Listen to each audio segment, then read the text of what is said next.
একটা হাদিস বলে এখানে খালি নবী সাল্লাল্লাহু আলাইহি ওয়াসাল্লাম বলছেন, যদি কেউ কোনো গণকের কাছে যায়,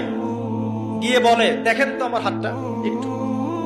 ও কিন্তু বিশ্বাস করে না যে এ ভবিষ্যৎ বলতে পারে, খালি এমনি বলেছে একটু দেখেন তো, বলার সাথে সাথেই 40 দিনের নামাজ কবুল হবে। আর যদি